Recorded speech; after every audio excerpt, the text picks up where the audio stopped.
बिस्मिल्लाहिर्रहमानिर्रहीम। अस्सलामुअलैकुम। शुरू में मुझे मेरी नंद में कोई दिलचस्पी नहीं थी, पर मैं हैरान थी कि कैसे इतनी मासूम लड़की को बदकिरदार करार देकर 3 बार तलाक हो सकती है। मेरी नंद बहुत खामोश तबीयत और बिल्कुल मासूम बच्चों की तरह थी। मुझे उस पर बहुत तरस आता। मैंने उसकी शादी अपने भाई से करवाने का सोचा। मेरी नंद की चौथी शादी थी जो मैं अपने भाई से करवा रही थी। मेरी नंद शादी की रात के बाद से 15 माह तक हामला रहकर बच्चा जना और उसी रात तलाक लेकर घर आ गई और कहती कि शौहर ने बदकिरदारी का इल्ज़ाम लगाकर घर से निकाल दिया। लेकिन ताज्जुब की बात यह होती कि ना इसके पास बच्चा होता और इसकी हालत इतनी नाजुक थी कि बच्चा हुआ ही ना हो, लेकिन वो बहुत कमज़ोर हो चुकी थी। शादी करने से खौफज़दा हो गई थी कि फिर इसकी तलाक हो जाएगी, लेकिन मुझे ये राज जानना था, इसलिए मैंने अपनी सास को रजामंद किया कि वो मेरे भाई से उसकी शादी करवा दे। मेरा भाई भी इस शादी से इनकारी था। मैंने उसे बताया कि तलाक याफ्ता लड़की को सहारा देना बहुत बड़ा सवाब है। वो बहुत मुश्किल से माना। उसका कहना था जब उसकी 3 तलाक़ें हो गई हैं और हर किसी ने उस पर बदकिरदारी का इल्ज़ाम लगाया है तो कुछ तो सच्चाई होगी। लेकिन मैंने अपनी नंद की खूबियाँ गिनवाकर उसकी शादी अपने भाई से करवा दी। शादी के 1 माह बाद मेरी नंद हामला हुई। इसके बाद जो राज हमें मालूम हुआ वो हमारी रूह लर्ज़ा गया। मेरा नाम मोमना है। मैं 35 साल की हूँ। मेरे 2 बच्चे हैं। शादी को 12 साल हो चुके हैं। मेरा शौहर मज़दूर पेशा इंसान है। घर अल्लाह के फजल से अपना है। 2 नंदे हैं और 2 ही देवर। मेरा शौहर बहन भाइयों में सबसे बड़ा है। बड़ी वाली नंद की शादी मेरी पहली औलाद होने के बाद हुई और अब वो 2 बच्चों की माँ है और अपने घर में खुशो खुर्रम है। मेरे दोनों देवर भी शादीशुदा हैं। ससुर का इंतकाल हो चुका है और सास छोटी नंद की फ़िक्र में बीमार रहती हैं। मेरी छोटी नंद से अब घर में सब चिढ़ने लगे थे। वजह उसकी 3 तलाक़ें थी। मेरे शौहर समेत उसके सब भाइयों को उसकी ज़ात एक बोझ लगती थी, जबकि वो हर वक्त गुमसुम रहती। उसकी सेहत सूख के तिनके जैसी हो चुकी थी। उसकी पहली शादी हमारे पुराने मोहल्ले के एक लड़के से हुई जो स्कूल में टीचर था। मेरी नंद को पसंद करता था। मेरी नंद का नाम फ़रहीन है। फ़रहीन की पहली शादी बहुत धूमधाम से हुई। उसके ससुराल वाले भी बहुत खुश थे, लेकिन शादी के दूसरे रोज़ ही फ़रहीन ये ज़िद लगा के बैठ गई कि वो ससुराल नहीं जाएगी, पर उसे ज़बरदस्ती ससुराल भेज दिया। लेकिन इसके बाद उसका रवैया अजीब सा हो गया। शादी के 1 माह बाद वो हामला हो गई। उसके ससुराल वाले बहुत खुश थे, लेकिन फ़रहीन बिल्कुल खामोश। वो एक लफ्ज़ मुँह से ना कहती, सिर्फ बुत बनी बैठी रहती। शादी से पहले भी वो ऐसी ही थी, लेकिन इस कदर नॉर्मल भी नहीं थी, जबकि उसके शौहर का कहना था कि वो करीब भी नहीं आने देती। अमूमन हमल 9 माह का होता है, लेकिन उसका 15 माह का हुआ। उसने जिस दिन अपनी उम्मीद से होने का सबको बताया, उसके 15 माह बाद उसका बच्चा हुआ। उसी रात मेरा शौहर और देवर लड़ने के इरादे से वहाँ जाने लगे तो फ़रहीन उनके पाँव में गिर गई और रोते हुए चिल्लाने लगी, खुदा के लिए मत जाएं, वो मेरे बच्चे को मार देंगे। आपको अल्लाह का वास्ता। उसकी कस्में और दुआएं सुनकर मेरा शौहर मज़ीद भड़का और कहा कि कैसे छोड़ दें, मैं अभी जाऊंगा और तुम्हारी औलाद भी लाऊंगा। तो वो चिल्ला उठी और चिल्लाते हुए कहने लगी, मैं अपनी जान ले लूँगी अगर आप वहाँ गए। तो मेरे शौहर जब्त करके रह गए। इसके बाद फ़रहीन को उन्होंने उसके हाल पर छोड़ दिया। इसके बाद किसी ने उसको औलाद के मुतालिक कुछ ना कहा और ना ही उसने खुद कभी जिक्र किया। हमें ताज्जुब होता कि कैसे उसकी ममता ठंडी पड़ गई, पर हमने कभी इस बात पर गौर ना किया। वो ऐसा साथ से आ रही तो थी। दूसरी शादी मेरी बड़ी नंद के शौहर के दोस्त से हुई। इत्तेफाक से वहाँ भी कोई औलाद न हुई, लेकिन तलाक हो गई। वो रात के स्यापहर घर आई। चेहरे के तासुरात बिल्कुल बेतासुर थे। उसने बताया कि उसके शौहर ने उसे तलाक दी है क्योंकि वो बदकिरदार है। इस बार भाइयों के कुछ कहने से पहले ही मेरी सास ने सख्ती से इनकार कर दिया कि कोई किसी किस्म की बात नहीं करेगा। मज़ीद बदनामी नहीं झेल सकते। तीसरी शादी अम्मी ने अपनी किसी दोस्त के दूर दराज घराने से की जिनके मुतालिक कोई मालूमात न थी। मेरे शोहर और देवरों ने एहतजाज किया, पर हमेशा की तरह मेरी सास ने फरहीन के लिए सिर्फ अपनी मर्ज़ी की और उसके साथ रुखसत कर दिया, जिसके सब खिलाफ थे। वो लड़का मेरे शोहर को बहुत बुरी तरह से खटका था। इस बार जो हुआ वो पहले से ज़्यादा बुरा था। शादी के 3 माह बाद ही तलाक लेकर घर आ गई। इस बार सब ही फरहीन के मामले में बेहिस बन गए, जबकि हर जगह मेरी सास को अपनी मर्ज़ी करनी थी। तो मेरे देवरों और शोहर ने उन्हें फरहीन के सर से हाथ उठा लिए, लेकिन मैं इस मसले को जानना चाहती थी, इसलिए मैंने अपने भाई से शादी करवाने का फ़ैसला किया। मेरे शोहर ने इनकार किया, लेकिन मैंने उन्हें समझाया कि मेरा भाई बहुत अच्छा है, आप अम्मी से बात करें,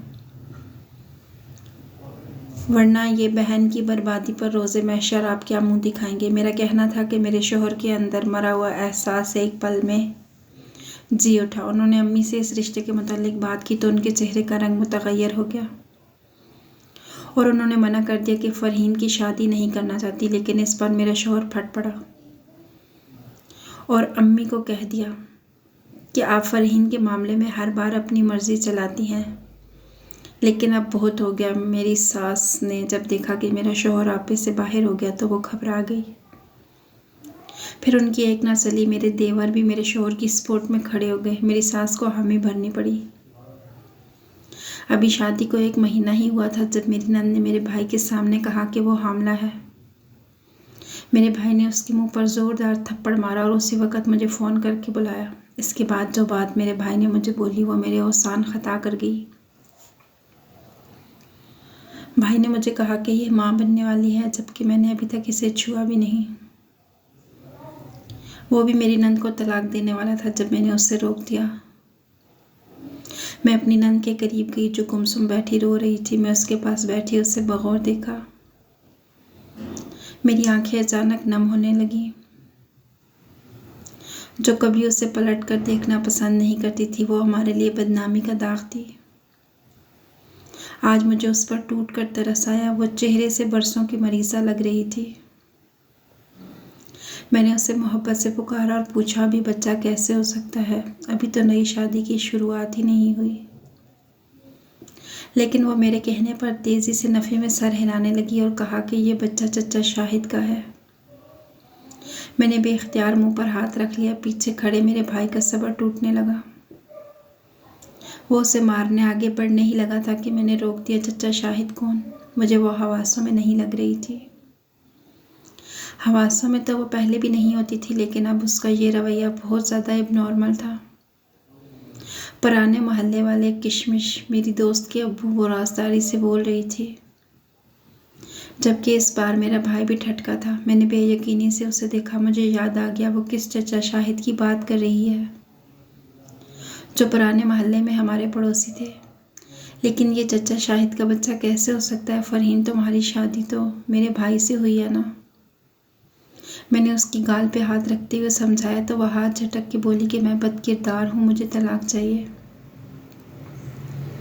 वरना वो मुझे मार देंगे। वो यहीं हैं इसी घर में, प्लीज़ मुझे तलाक दे दो। वो अचानक रोने लगी, जबकि मैं सुन पड़ गई। उसकी दिमागी हालत दुरुस्त नहीं लग रही थी।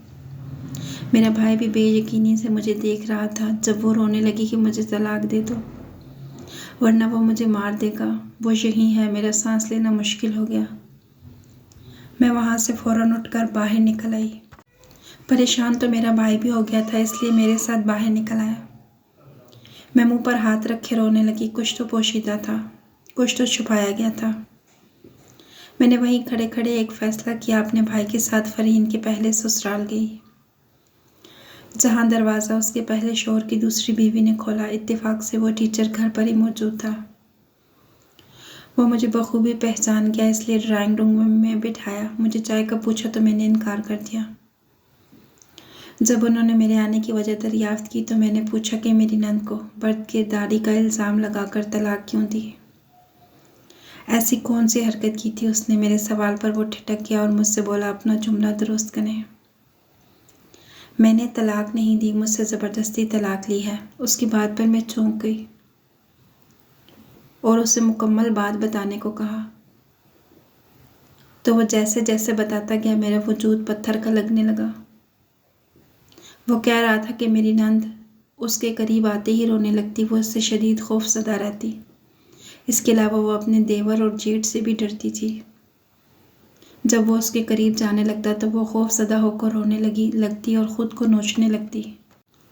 मैंने कहा कि उसका हमल 15 माह कैसे ठहरा तो उसने बेख्तियार अफसोस भरी गहरी सांस ली और बोला, वो उसके छूने से पहले ही ख़ुद को हामला कहती थी, जबकि शादी के 6 माह बाद वो हामला हुई थी। लेकिन उसने शादी के दूसरे हफ्ते ही कहना शुरू कर दिया कि वो हामला है, बदकिरदार है, उसे तलाक चाहिए। मैं काफ़ी हद तक उसका मसला समझ चुका था। मुझे तो पहले ही मालूम हो गया था कि उसके साथ कोई ख़तरनाक हादसा हुआ है, पर मैं उसकी बात पर पर्दा रख रहा था। लेकिन जब उसकी हालत पागलों जैसी होने लगी और मेरे वक्त देने पर भी वो ठीक ना हुई तो मैंने उसके इलाज के लिए किसी अच्छे माहिर नफ्सियात से बात की। उसने लड़की के मुतालिक जानना चाहा और जब यही बात मैंने आपकी सास से पूछी तो उन्होंने ये कहकर बात टाल दी कि बचपन में सीढ़ी से गिरने की वजह से चोट लगी थी, इसीलिए ऐसी है। मैं बहुत परेशान हुआ, पर मुझे ये अंदाज़ा हो गया कि वो दिमागी तौर पर ठीक नहीं हो सकेगी। मैंने उसे संभालने की बहुत कोशिश की क्योंकि मैं उससे मोहब्बत करता था, पर वो ना संभल सकी। जब उसने बच्चे को जन्म दिया था वो बच्चा मुर्दा था। खौफ के ज़ेर असर उस बच्चे की धड़कन बंद हो चुकी थी। उसने मुर्दा बच्चे को जन्म दिया था। उसका हमल 8-9 माह का था। लेकिन जब वो सबको कह रही थी कि वो माँ बनने वाली है तो उसकी बात का मान रखने और उसका राज पोशीदा रखने से मैंने इनकार ना किया। वो मुझसे तलाक मांगती रही, मैंने तलाक ना दी तो कहती कि कोई उसे मार देगा। मैं पूछता तो वो नाम नहीं बताती। मैंने बहुत कोशिश की, पर जब वो ख़ुद को नुकसान पहुंचाने लगी तो मुझे मजबूरन तलाक देना पड़ी। मुझसे हकीकत जानने से बेहतर है कि आप अपनी सास से हकीकत मालूम कर लें। मुझे यकीन है वो ज़रूर आपके सवालात का जवाब देंगी। मुझे अफसोस है फ़रहीन के लिए मैं कुछ ना कर सका। वो अफसोस से कहते हुए चुप हो गया। यकीन तो मुझे तब भी ना हुआ जब वो 15 माह की हामला हुई थी, लेकिन इस वक्त मुझे उसकी ज़ात में दिलचस्पी ना थी। मैंने उस टीचर से कहा, अगर कोई ऐसी बात थी तो आपने हम में से किसी को क्यों नहीं बताया। मेरे पूछने पर उसने मुझे घूरा और फिर जो जवाब दिया वो मुझे मज़ीद हैरान कर गया। जब उसने कहा, आपकी सास और बड़ी नंद सारी बातों से वाकिफ़ हैं। मेरे लिए बिना सहारे के खड़ा रहना मुश्किल हो गया था। बात मज़ीद उलझ गई, कुछ भी समझ नहीं आ रहा था सिवाय इसके कि फ़रहीन के साथ कुछ गलत हो चुका है। मैं वहाँ से फ़रहीन के दूसरे ससुराल गई। मेरा भाई भी मेरे साथ था, वो भी बहुत परेशान था। दूसरे ससुराल से भी यही मालूम हुआ कि वो शोहर के छूने से पहले ही हामला हो चुकी थी और उसने अपने मुंह से कबूल किया था कि वो एक बदकिरदार लड़की है। और यहाँ से भी यही मालूम हुआ कि मेरी सास और बड़ी नंद इस बात से वाकिफ़ है। मेरा ज़ब टूटने लगा और सर दर्द से फटने लगा। अब इस सब का जवाब सिर्फ मेरी सास ही दे सकती थी, इसलिए मैं वहाँ से सीधा अपने ससुराल गई। रात का वक़्त था, सब घर पर मौजूद थे। मैंने सबको बाहर बुलाया। मेरी सास समेत सब लाउंज में आ चुके थे तो मैंने बिना किसी मिलावट के शुरू से लेकर आखिर तक सारी बात सबके सामने गोश गुजार कर दी। सबकी नज़रें मेरी सास की तरफ थीं, जिनका चेहरा बर्फ़ की मानित सफ़ेद हो रहा था। मेरे शौहर ने गुस्से से मेरी सास से पूछा कि एक एक बात बिल्कुल सच बता दें, मज़ीद झूठ की गुंजाइश नहीं। तो वो रोने लगी। मैंने अपनी सास को कहा कि फ़रहीन की हालत इतनी ख़राब है कि वो मर भी सकती है और इसकी मौत की ज़िम्मेदार सिर्फ़ और सिर्फ आप होंगी। तो उनके रोने में मज़ीद शिद्दत आ गई और फिर उन्होंने जो बताया वो सब सुनते ही मेरा शौहर सोफ़े पर गिर गया, सर थामे सिसकियों से रोने लगा। वहाँ मौजूद सभी अफराद मेरी सास के मुंह से किए गए इंकिशाफात पर रो रहे थे। मेरी बड़ी नंद की शादी से ये दर्दनाक कहानी शुरू हुई थी, जब मैं तबीयत खराबी के बायस अपने मेके में थी और घर के मर्द कामकाज और बाकी तैयारियों में मसरूफ़ थे। उस वक़्त मेरी छोटी नंद फ़रहीन 14 साल की थी। घर में फ़रहीन को शॉपिंग के लिए अकेले छोड़कर जाना मेरी सास को मुनासिब न लगा, तो वो पड़ोसन के घर छोड़कर चली गई। पड़ोसन बाज़ार गई हुई थी। फ़रहीन को अपनी बेटी के पास छोड़ गई। पीछे से उसका शौहर शाहिद घर आ गया। उस पर इब्लीस इस कदर गालिब था कि उसने अपनी बेटी की हम उम्र फ़रहीन को अपनी हिविस का निशाना बनाया, उसकी मासूमियत को रोन दिया और इसके बाद इसको इस हद तक खौफज़दा कर दिया कि वो किसी को कुछ ना बता सकी। इस सब का इल्म मेरी सास को जब हुआ, जब फ़रहीन को बुखार में झटके लगने लगे। डॉक्टर के पास गए तो डॉक्टर ने जो बताया वो मेरी सास के हवास गुम कर गया। मेरी सास रोने लगी और डॉक्टर को इज़्ज़त के वास्ते देने लगी कि मेरी बेटी की इज़्ज़त ख़राब हो जाएगी। लेकिन उनका ये डर फ़रहीन के नसीब समेत उसका जहन भी ख़राब कर गया। सास और नंद ने ये बात सबसे छुपा ली और फ़रहीन की तबीयत को मौसमी बुखार बताया। फ़रहीन को भी बहलाकर चुप करवा दिया कि वो किसी से चुप ना कहे, कुछ ना कहे, ये जाने बगैर कि उसके जहन पर क्या असर हुआ है। मेरी नंद की शादी की बात वहाँ से घर छोड़ दिया और किसी से ये बात ना की, हत्ता के घर से अफराद से भी किसी ने भी फ़रहीन की ज़ात में तब्दीली महसूस ना की। अपनी इज़्ज़त बचाने की खातिर खामोश रही। फ़रहीन की पहली शादी के वक़्त भी उन्होंने बहुत मामला संभालना चाहा। ये बात सबसे छुपा दी कि फ़रहीन ने मुर्दा बच्चा जन्म दिया था और इसकी 15 माह की मुद्दत थी। इससे हकीकत का लिबादा उन्होंने उड़ा दिया और दूसरी शादी में भी नाकामी के बाद उन्होंने फ़रहीन का इलाज करवाने की बजाय उसकी शादी एक छुपे हुए ख्वाजा सरा से करवा दी कि इस तरह इस ख्वाजा सरा का राज भी नहीं खुलेगा कि वो मर्द नहीं और फ़रहीन भी बस जाएगी। लेकिन वहाँ से भी नाकामी के बाद उन्होंने फ़रहीन की शादी का इरादा तर्क कर दिया और वो मेरे भाई से भी फ़रहीन की शादी इसलिए नहीं करवाना चाहती थी ताकि हकीकत सामने ना आ जाए। वो अपनी छोटी इज़्ज़त बचाने के लिए फ़रहीन को मुकम्मल बर्बाद कर चुकी थी और वो दरिंदा इंसान अब भी बाइज़्ज़त पुरसकून ज़िंदगी गुजार रहा था। फ़रहीन ज़हनी मरीज़ा बन चुकी थी। उसे हर जगह वही दरिंदा नज़र आता था, कभी दरिंदगी करते, कभी मारते, कभी धमकाते।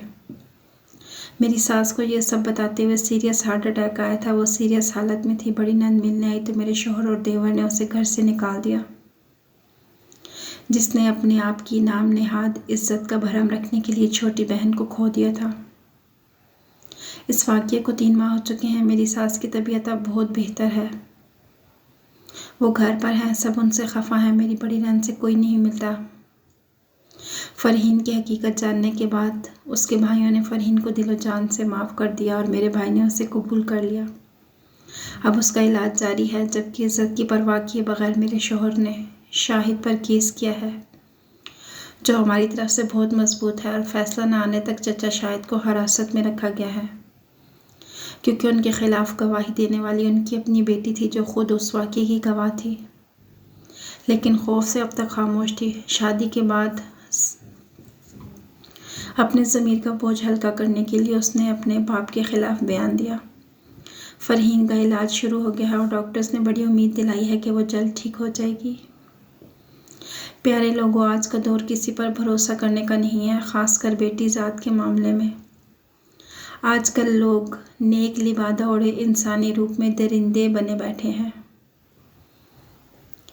आपकी एक खामोशी न जाने कितने लोगों की ज़िंदगी बर्बाद कर सकती है। खामोश ना रहें, ना रहने दें।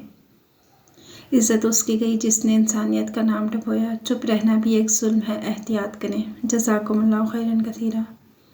आपको वीडियो पसंद आई है तो लाइक कीजिएगा और इसे अपने दोस्तों के साथ शेयर कीजिएगा और मज़ीद ऐसी अच्छी वीडियोस देखने के लिए हमारे चैनल को सब्सक्राइब कीजिएगा। अगली वीडियो तक के लिए अल्लाह हाफ़िज़।